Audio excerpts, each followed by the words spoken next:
It was dark, dreary.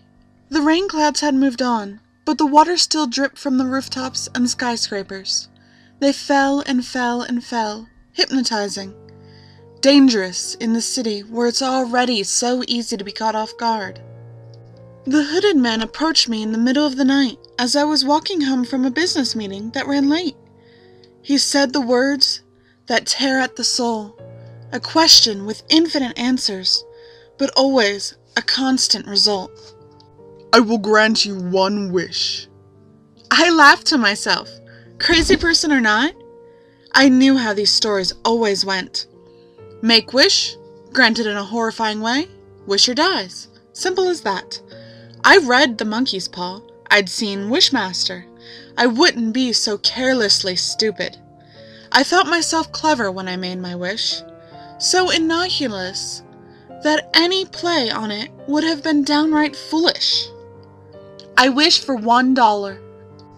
Had it been a crazy person, he could have granted this wish. But it was no crazy person. I watched as the hooded man raised his hands, cupping them around the air, and slowly pulled a single dollar into reality, as though out of a black hole. It gingerly floated down into my cupped hands. I looked at the bill, incredulous, and when I looked up, the man was gone. At home, I could do nothing but stare at the bill, unsure if I had truly seen what I thought I had. How could he have done it? Was he really a genie of some sort? Was this bill even real, or am I dreaming?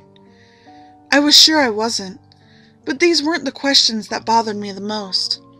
The thought that racked my brain endlessly was, did I just waste a legitimate, supernatural wish on a single dollar? I had figured, if the man was the kind of genie I'd been brought up by horror stories to believe in, that he would have created some sort of hell for me in this wish. I figured the dollar would create minimal suffering at best. But I hadn't honestly expected the wish to come true anyway. I thought I was just humoring a crazy man. But nothing happened. The supernatural being granted my wish and went off. I could have had anything. Anything! I could have wished for billions instead of a single dollar. I could have wished for power, to be superhuman.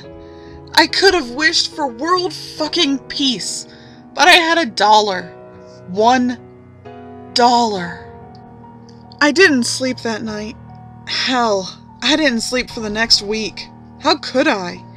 Every missed opportunity, embarrassing moment in my past, anything I wanted to change, just zipped through my mind. Every little annoyance echoed endlessly in my head.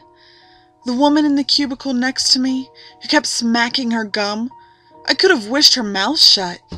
The guy who kept bringing his work problems to me because he couldn't do them, but still got paid more, I could have wished him to be fired. My boss, who did absolutely nothing but shit on me day in and day out, I could have wished him dead and had myself put in his place. Saturday, I went to work. The only person who works on Saturdays is my boss. That dumb shit. He never really worked. He went in to bang his secretary in the empty offices, while his wife at home with her 2 kids believed he was working, making them a better life. She would have thanked me. The stapler on my desk would do the trick. I caught the secretary coming out of my boss's office. The back end of the stapler gashed right into her temple. She was out cold. My boss, still buttoning his pants up, tried the old trick of yelling at me and telling me I was fired to get me to stop advancing. But I could see the fear in his eyes. He couldn't even work the zipper right.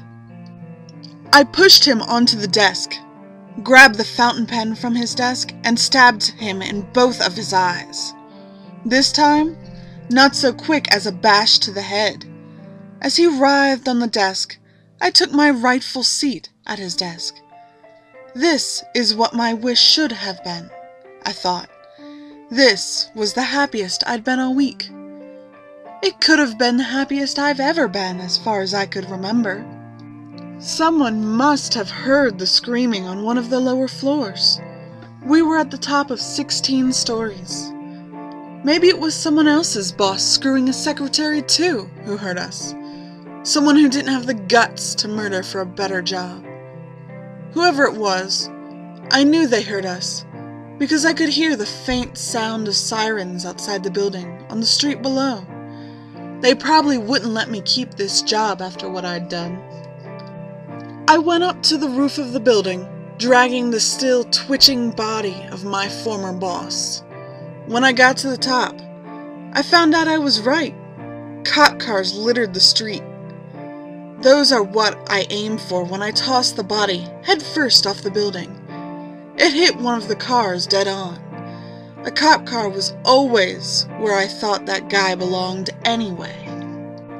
I heard the SWAT team burst the door open leading up to the roof. I pulled the dollar bill out of my pocket. My one wish. My one clever fucking wish. I tore it in half and jumped before the SWAT team could grab me.